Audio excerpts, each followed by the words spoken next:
ini akan saya implementasikan dengan kembali lagi kepada puasa tadi. Jadi new behavior itu adalah perilaku baru ya, perilaku baru yang menjadi generator dari perilaku baru. Seharusnya puasa itu bisa menjadi generator bagi perilaku nanti yang Anda baru setelah bulan Ramadan ya, setelah Idul Fitri itu. Ya. Maksudnya seperti itu. Nah, ini bisa Anda praktekkan nanti. Ya, caranya begini.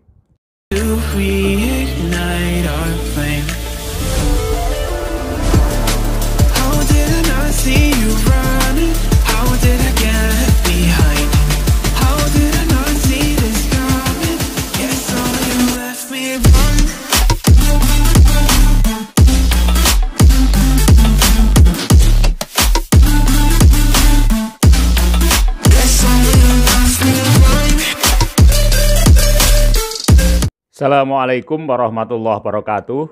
Ketemu lagi dengan saya, Trainer Amir Faisal.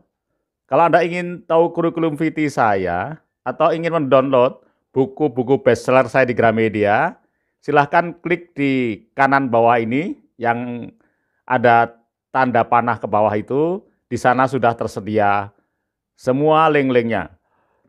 Teman-teman sekalian, kali ini kita akan membahas sebuah topik yang cukup menarik, yaitu Neurosemantics Idul Fitri. Ini adalah merupakan spiritual NLP yang keempat. Teman sekalian, video ini merupakan kelanjutan dari spiritual NLP yang ketiga, yang dulu membahas provokasi roh ke dalam pikiran. Tapi sebelumnya, bagi Anda yang belum subscribe, tolong like dan subscribe dulu, supaya nanti kalau ada topik-topik yang lebih menarik lagi, Anda akan mendapatkan pemberitahuan dari saya. Spiritual NLP 3 berisi provokasi roh dalam pikiran dan tindakan manusia. Nah, sekarang dalam spiritual NLP yang keempat ini kita akan menganalisis ya impact dari intensitas kinerja roh itu selama kita menjalani siam di bulan Ramadan. Jadi apakah pelatihan itu ya, training kita selama 1 bulan penuh itu apakah mempunyai kemanfaatan mengembalikan kita kepada fitrahnya. Sebab kalau tidak bisa, maka sebenarnya ya puasa kita sia-sia saja, ya hanya dapat lapar dan dahaga. Neurosemantik Idul Fitri ya. Jadi Idul ini terjemahan bahasa Indonesianya adalah kembali ya. Jadi Idul atau Id ya. Aidnya dulu adalah kembali, kemudian Al Fitri ya. Jadi kan gabungan antara Aid dan Al Fitri menjadi Idul Fitri. Idnya kembali, kemudian Al Fitrinya adalah suci. Di situ Al di situ adalah isim ma'rifat yang menunjukkan fitrahnya tadi, sucinya tadi, yaitu setelah di training selama sebulan penuh. Nah, teman sekalian, jadi perintah Tuhan untuk menjaga fitrah ini bisa nanti Anda cari di Quran surat Ar-Rum ayat 30. Yang artinya adalah, maka hadapkanlah wajahmu kepada agama yang hanif. Hanif itu lurus. Karena Tuhan telah menciptakan manusia sesuai dengan fitrah itu. Ya, jadi kembalinya adalah kepada fitrah. Jadi menjalankan agama itu tujuannya adalah mengembalikan kepada fitrahnya. Dan Allah menjamin tidak ada perubahan pada ciptaannya itu, pada fitrah itu. Satu hal yang perlu kita ketahui di sini adalah bahwa fitrah ini bukan suci seperti malaikat ya yang tidak punya hawa nafsu, bukan ya, tapi fitrah ini sesuai dengan jati diri manusia seperti yang sudah kita bahas kemarin dalam spiritual NLP 3 ya. Maka nanti sebaiknya Anda pelajari lagi juga ya spiritual NLP 3. Di sana sudah dijelaskan bahwa jati diri manusia ini terdiri dua gabungan ya, jadi dua combine dari dua unsur. Yang pertama adalah insan ya, yang dari roh itu, yang dari Tuhan itu, yang sifatnya mulia, charity, filantropi, kemudian suka damai, cinta, peduli sesama, bahkan mau berkorban. Ini adalah sifat-sifat yang sifatnya dari roh, ya, yang namanya insan. Nah, sedangkan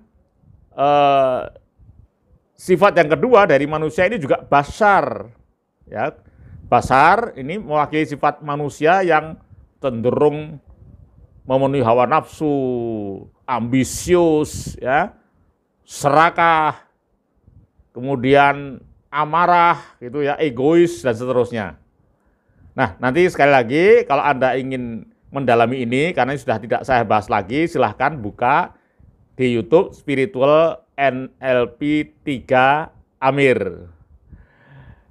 Teman-teman sekalian, selain itu, ya, selain fitrah sesuai dengan jati diri manusia tadi yang dua tadi, juga disebut sebagai potensi. Jadi potensi manusia, potensi, bakat, dan seterusnya itu juga namanya fitrah. Nah, di dalam NLP yang dikembangkan menjadi neurosemantik, ini kita ada presuposisi yang dibuat oleh para pendahulu kita. Apa presuposisi itu? Presuposisi itu adalah pre-nya adalah pra, kemudian suposisi adalah anggapan, ya, suppose itu anggapan.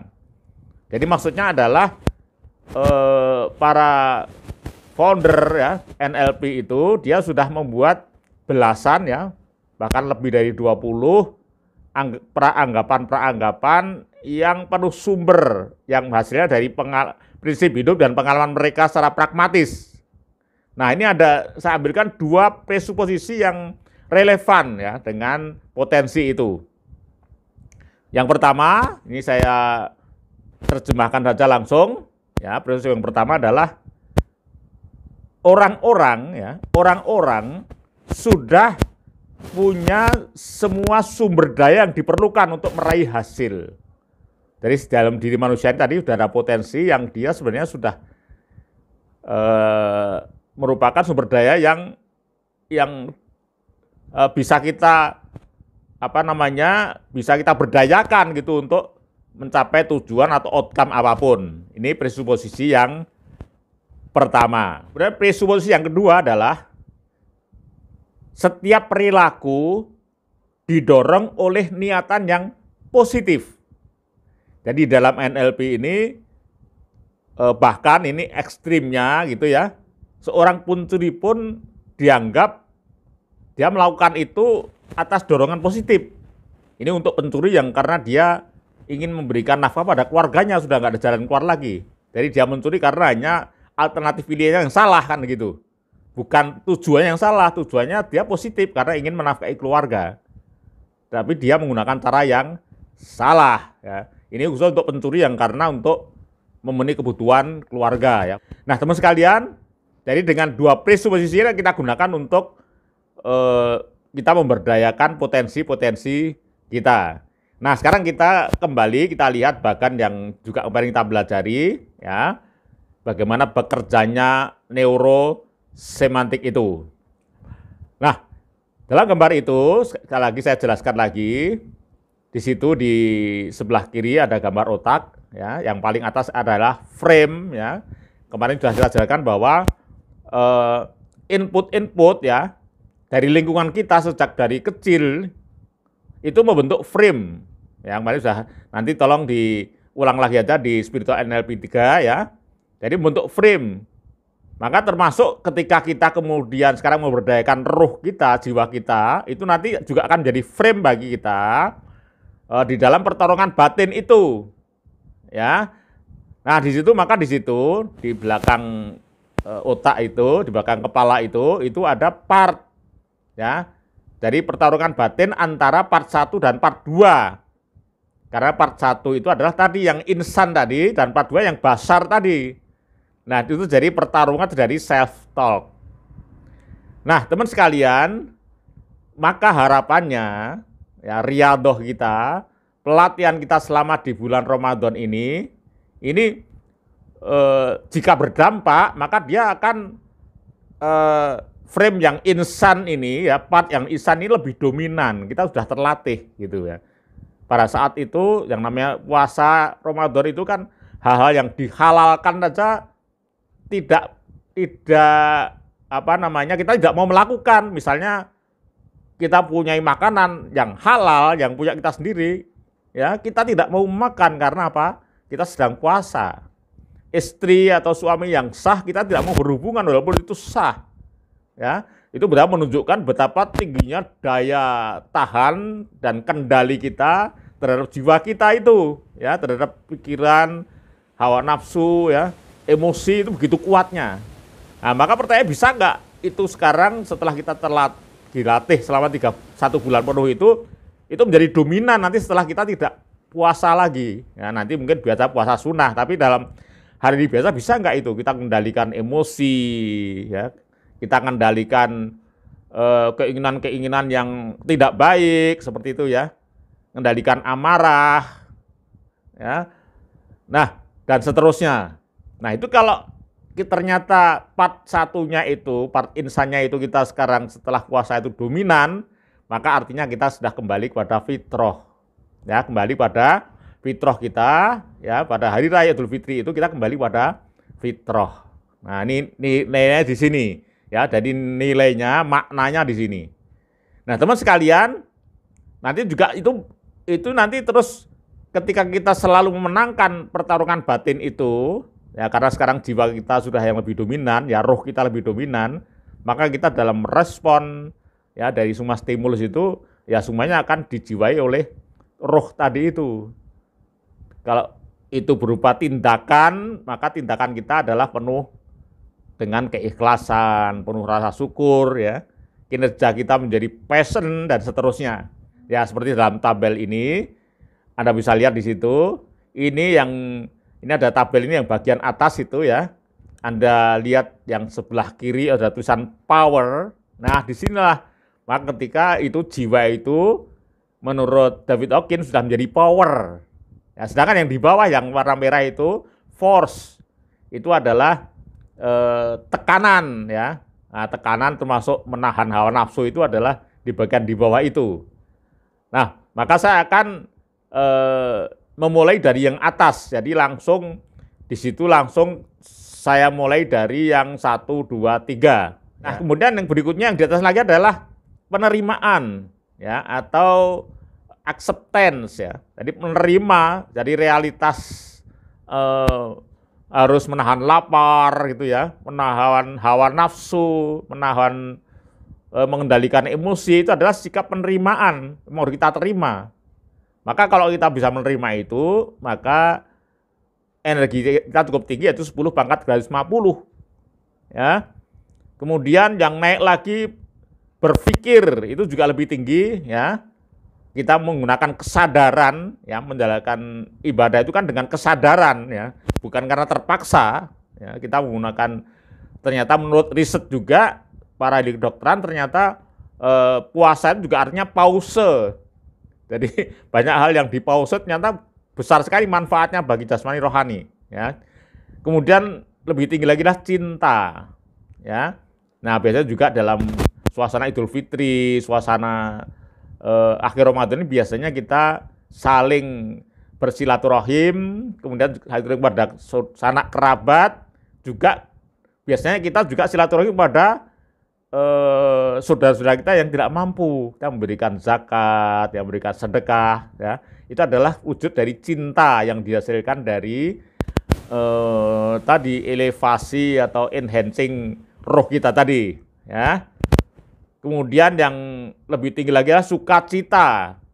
Ya, jadi kita pada hari ini kita juga penuh dengan sukacita, dan hendaknya nanti juga dalam kita pergaulan kita sehari-hari, di dalam kita bekerja ini juga penuh dengan sukacita, karena kita sudah dilatih ya untuk menerima sesuatu yang berat itu dengan ridho, dengan senang hati.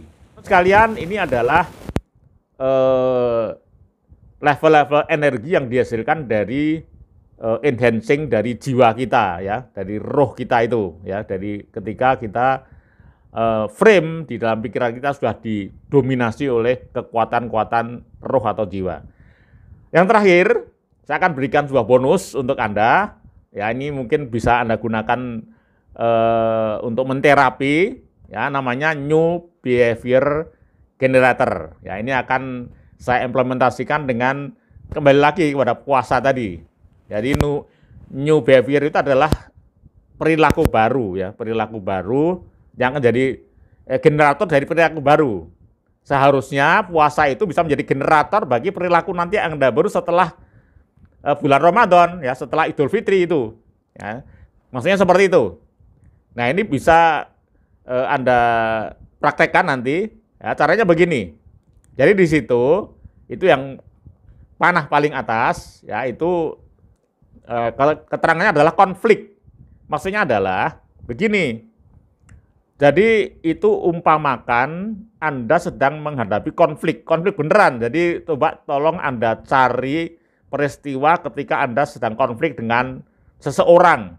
Ya, apakah itu Anda dengan layanan, ya, satu layanan yang Anda menjadi marah gitu seperti karena layanannya sangat buruk gitu misalnya. Dan di situ kemudian Anda menjadi berang dan marah seperti itu misalnya. Ini gambarnya seperti itu. Cari ya, cari. Cari, kemudian nanti pada saat itu kemudian sekarang memorinya Anda ulang lagi. Jadi Anda putar rekamannya pada saat Anda konflik dengan orang, ya, dengan seorang yang buat orang marah gitu. Sama Anda membentak dan sebagainya, ya. Seperti itu. Nah, kemudian sesudah itu maka langkah kedua Anda masuk yang warna biru, yang panah warna biru itu adalah coba Anda sekarang cari role models, ya. Yang menurut Anda orangnya itu bijak, menurut Anda ya, Anda kagumi bijak. Kemudian ya pokoknya segalanya istimewa lah menurut Anda ya, spesial. Role model Anda itu sekarang Anda masukkan ke timeline. Jadi sekarang yang berhadapan dengan tadi, kalau Anda tadi marah dengan seseorang, maka yang menghadapi orang itu adalah role model Anda. Siapapun dia, cari ya. Nah, kemudian sekarang Anda lihat, apakah ketika yang role model itu yang menghadapi orang yang buat Anda marah tadi itu, apakah juga marah? Nah, tentu saja tidak, kan seperti itu. Nah, kemudian setelah Anda lihat, oh ternyata dia bisa menghadapi dengan bijak, ya, dengan kata-kata yang tidak timbulkan konflik dan seterusnya. Nah, kalau sudah langkah kedua, sekarang langkah ketiga, sekarang Anda menjadi sutradara. Jadi Anda bukan menjadi kedua-duanya, baik yang tadi diri Anda sendiri yang pemarah tadi, dan role model Anda tadi. Nah, sekarang Anda mengendalikan dua orang itu. Jadi Anda seakan-akan sedang membuat skenario atau mengendalikan dua orang itu. Yang satu adalah yang tadi diri Anda, yang kedua adalah role model tadi. Maka bandingkanlah dua-duanya itu. Nah, sekarang Anda sebagai pengendalinya. Oke, kalau Anda sudah menyaksikan sebagai sutradara, kemudian sekarang masuk ke level yang terakhir, yang keempat, yaitu sekarang Anda associated. Artinya apa? Sekarang Anda masuk lagi. Ya, Anda masuk lagi dengan new behavior. Sekarang perilaku yang Anda baru. Sekarang apakah Anda masih marah atau tidak? Nah, sekarang juga bisa di situ sekarang Anda terapkan, sekarang role model Anda sendiri, tetapi Anda yang sudah berhasil menjalani ibadah puasa dengan sukses. Nah, ini teman sekalian, baik silahkan dipraktekkan nanti, ya. Mudah-mudahan puasa Anda dan saya diterima oleh Allah SWT, ya. Dan mudah-mudahan perilaku kita setelah bulan Ramadan ini, setelah Idul Fitri ini, betul-betul kita kembali fitrah lagi, jadi memiliki perilaku yang baru. Baik, sampai ketemu lagi dalam platform berikutnya. Sekian, Assalamualaikum warahmatullahi wabarakatuh.